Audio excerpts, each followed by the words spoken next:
was told over and over that I wasn't welcome at any family event. Those words shaped my silence more than any insult ever could. My name is Aubrey Linton, I'm 30. And if you think you know how this ends, stay tuned. Do you know what it's like to grow up surrounded by people who treat your existence like background noise? My family was loud, picture-perfect, and selective. They had a rule that everyone followed, but no one said out loud. Belonging was conditional. If you didn't dress right, talk right, or make them proud, you were invisible. By 17, I'd become the family ghost, present in photos only when mom needed symmetry. I thought time would soften them. It didn't. Birthdays went by without calls. My brother's wedding came and went without an invite. Thanksgiving dinners? Oh, we figured you were busy. Busy. That word was their velvet dismissal. When I left Ohio for a marketing job in Portland, I told myself I'd finally breathe. The distance helped. I met people who didn't need me to perform, friends who laughed too loud, neighbors who dropped off soup when I was sick. Real people. Then came Eli, a man who loved quietly. He didn't ask for explanations, just honesty. When he proposed under the rain-lit bridge downtown, I said yes before he even finished the sentence. As our wedding plans unfolded, something inside me stayed cold. I couldn't shake the thought of sending invitations to the same family that had spent years pretending I didn't exist. Every RSVP would feel like charity. So I didn't. Not one. 2 weeks before the wedding, my cousin Danielle sent a voice note dripping with accusation. You really think you can cut everyone off, Aubrey? They're furious. You better fix this. I stared at my phone, then smiled. Because I already knew exactly how I'd end it all. The day Danielle's message hit my inbox, I was arranging wedding seating cards on our kitchen counter. Names of people who loved us, not tolerated us. There was a piece in it, like rewriting my own guest list for life. Eli noticed my tight smile. Family drama again? He asked softly, rinsing coffee mugs. Not drama, I said. Just ghosts trying to RSVP. He didn't push. That's what I loved about him, his quiet respect for my boundaries. Still, the universe has a cruel sense of timing. By that afternoon, my phone lit up with texts. Mom, you're being childish. This wedding is a chance to heal. Dad, you think you're better than us now. Brother, you'll regret this stunt. I didn't reply, but I could feel the old fear crawling back, the one that used to make me shrink, apologize, over-explain. That night, Eli found me sitting on the floor, scrolling through messages I hadn't opened. He knelt beside me, his hand brushing mine. You don't owe anyone an invitation to your peace, he whispered. I exhaled. Maybe that's what I needed, permission to choose myself. Still, curiosity won. I clicked open Mom's last voicemail. Her voice trembled, the practiced kind of sadness that sounds rehearsed. Aubrey, you've always made things difficult. Your father's embarrassed. If you just apologize, we could fix this before people start asking questions. Fix this. That phrase triggered something sharp inside me. They didn't want reconciliation. They wanted control. Public image. A way to frame me as the rebel daughter who came crawling back. But they underestimated how much I'd changed. That night, I opened my laptop, typed out a simple email, and scheduled it for delivery on the morning of my wedding. When that message sent, the story of my family finally ended exactly where it began, with truth they couldn't twist. The morning sun spilled across our apartment, touching the ivory lace of my wedding dress draped by the window. My phone buzzed nonstop. Missed calls, voice notes, chaos. I ignored every one of them, because somewhere between last night and this morning, that email had been delivered. I could almost imagine their faces at breakfast, Mom opening it first, eyes narrowing as she read my words. I forgive you, but forgiveness doesn't mean access. Some doors close quietly, others permanently. This wedding isn't revenge, it's release. That was it. No anger, no defense, just truth. Eli peeked out from the kitchen, holding 2 mugs of coffee. You good? I smiled. Better than I've ever been. He grinned. Then let's go get married. The ceremony was small, 28 people under a canopy of fairy lights in a Portland garden. The air smelled of rain and roses. My best friend, Leah, adjusted my veil while whispering, "You look like peace." For the first time, I believed her. But peace didn't last long. Halfway through dinner, Leah's phone buzzed. She frowned, glanced at me, and whispered, "Aubrey, your mom just posted something." My stomach nodded. Against my better judgment, I took her phone. There it was, Mom's Facebook post. A photo of me as a child, captioned, "Some daughters forget who raised them. Sad day for our family, but love always wins." Within minutes, relatives flooded the comments. Cousins, aunts, even church friends, pitying her, shaming me. The same people who hadn't spoken my name in years were suddenly heartbroken. Eli saw my face and whispered, "Don't let them steal your moment." I nodded, but deep down, I knew this wasn't over. Because that post and the storm it unleashed forced me to make the one call that would end everything for good. The morning after our wedding, the world should have felt still, like the quiet after fireworks. Instead, my notifications looked like a battlefield. Hundreds of comments, messages, screenshots from friends saying, "Your mom's post is blowing up." Someone even tagged a local community group. Suddenly, my private wedding had become her public pity parade. I sat at the breakfast table in my silk robe, staring at my phone like it was poison. Eli leaned on the counter, reading my expression. "She's trying to make you look like the villain," he said. I nodded. She's always been good at rewriting stories. Then came a message from Aunt Janice. "Aubrey, people are saying you're unstable. Maybe apologize and move on. Family's all you've got." Unstable. That word hit harder than I expected. It was the same label Mom had used when I left home at 19, packing a single suitcase while she cried on the porch, not from loss, but from losing control.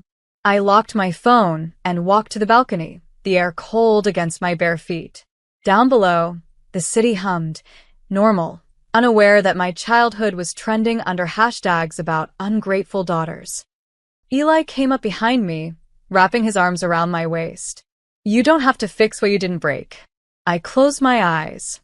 "I'm not fixing it," I said quietly. "I'm finishing it."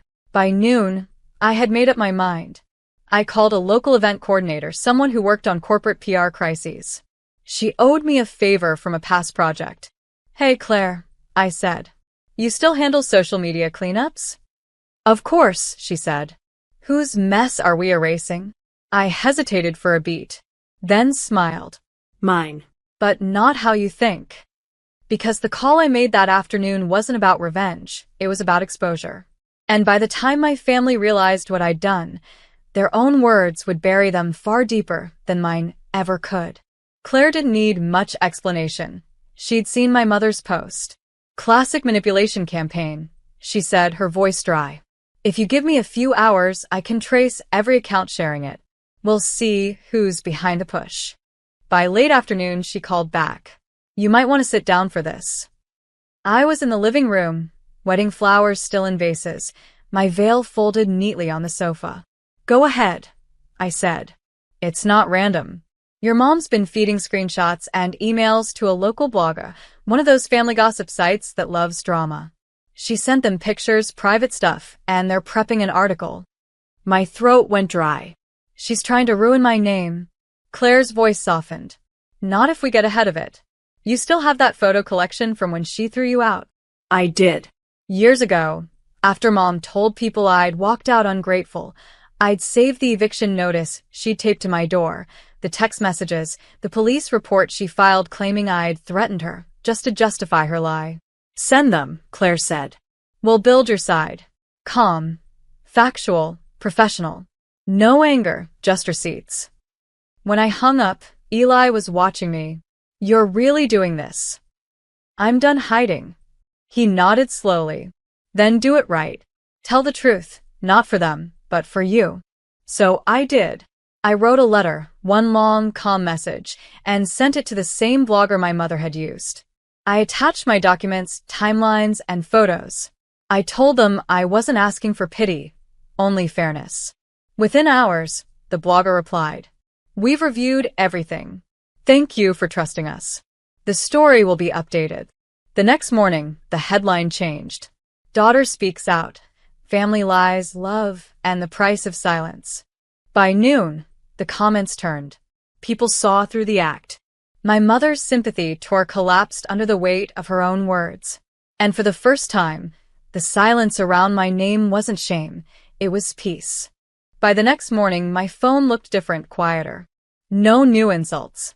No pity messages. Just silence, the kind that felt earned.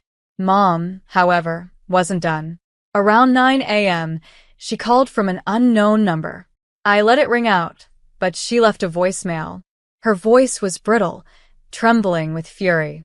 You had no right, Aubrey. You embarrassed this family. Your father's humiliated. You'll regret this. I replayed that line twice. Not because it hurt, but because it didn't. That's when I made the call. The one I'd been saving. It wasn't to Claire or the blogger or even to Eli. It was to my lawyer, Ms. Reynolds, the same woman who helped me file a harassment order years ago when Mom wouldn't stop showing up at my old apartment. Hi, Grace, I said. It's Aubrey. I need to update the terms on that old order. My family's crossed a new line. Within minutes, she pulled the digital trail, Mom's defamation posts, the public harassment, the leaked personal photos. You've got a solid case, Grace said. This isn't family drama anymore. It's digital harassment and invasion of privacy. By noon, she drafted the legal notice, a cease and desist order warning that if my family continued their smear campaign, we'd press charges for defamation and emotional distress. I signed it electronically. She sent it straight to Mom's email and copies to my father, my brother, and Aunt Janice. An hour later, my phone buzzed again. One text from Dad. You didn't have to go this far. I stared at it, then typed my only reply. You should have stopped her before I had to. After that, nothing. No calls. No comments. No posts. Just the heavy stillness of a bridge finally burned and the faint, liberating scent of freedom on the other side. That night, Eli took my hand across the dinner table. You okay? I smiled, small, steady. For the first time in my life, I actually think I am. 2 weeks passed, and the storm around my name died out completely. The same people who'd once whispered about me now moved on to someone else's scandal. That's the thing about public pity. It expires fast. Mom never reached out again. Her silence didn't ache the way I expected. It felt deserved. I heard through a cousin that she'd deleted her social media accounts after the blogger issued a follow-up clarifying how she'd falsified messages. My father had retreated too, no apologies, no defense, just avoidance. For the first time, my world was quiet. I focused on my new life with Eli. We returned from a short honeymoon in Oregon, our phones blissfully off, our hearts finally calm. Some nights, though, I'd wake to faint echoes of old memories, the sound of my mother's voice calling my name, the way I'd always run toward it hoping it meant love this time. But love, I learned, doesn't beg. It doesn't demand performance. It stays. One evening, while unpacking boxes in our new apartment, I found an old photograph buried in a drawer, a family picture from when I was 10. We were smiling on a picnic blanket, sunlight slicing through the trees. For a heartbeat, I wanted to keep it. But then I noticed it. Mom's arm wasn't around me. It was around my brother. I was just there. I slipped the photo into an envelope and mailed it to Grace, my lawyer, with a note. Keep this for the case file. A reminder of where it started. Eli watched quietly. Closure, he asked. Not yet, I said softly. Almost. The next morning, I received an email from Claire, the PR specialist. Everything's clear now. Your name's clean. If you want, we can issue one final public statement. I hesitated, then typed back. No need. Some endings don't need an audience. But in truth, there was one last thing left undone. One conversation that wasn't about defense or justice. It was about letting go for good. And it would happen in the place where my silence began. I drove back to Ohio on a gray Sunday morning, the sky heavy with rain. The roads were familiar, lined with the ghosts of every version of me that once tried to belong. I didn't tell anyone I was coming. I wasn't there for closure that needed witnesses, just the kind that demanded silence. The old house looked smaller than I remembered. The shutters peeling, the porch sagging. A single for sale, sign swayed in the wind. My mother was gone. They'd finally decided to leave the town that once defined us. Still, I stepped out of the car and walked up to the front door. That door, the same one she'd once slammed on me when I came home at 19, suitcase in hand, begging to talk. The same one where she'd told me, "You're not welcome here anymore." I touched the handle and whispered, "Neither are you." In my hand was a single envelope. Inside, a copy of the legal notice Grace had sent and a short handwritten note. It read, "I release you. Not for you, but for me. This door no longer owns me." I slid it through the mail slot, turned, and walked away. The rain started, soft, steady, almost cleansing. When I got back to the car, Eli texted, "You good?" I stared at the screen, then smiled. Yeah. It's done. As I drove off, the town blurred behind me, streetlights glowing through rain like ghosts waving goodbye. My reflection in the window didn't look like the girl who was never invited. It looked like someone who'd finally invited herself into her own peace. Back home, I placed my wedding photo on the shelf, not the edited one for social media, but the real one.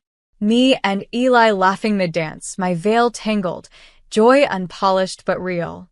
Sometimes healing isn't loud. It's the quiet certainty that you've already won, not because they lost, but because you finally stopped fighting for space in a story that was never written for you. And when I locked my apartment door that night, it stayed closed for good.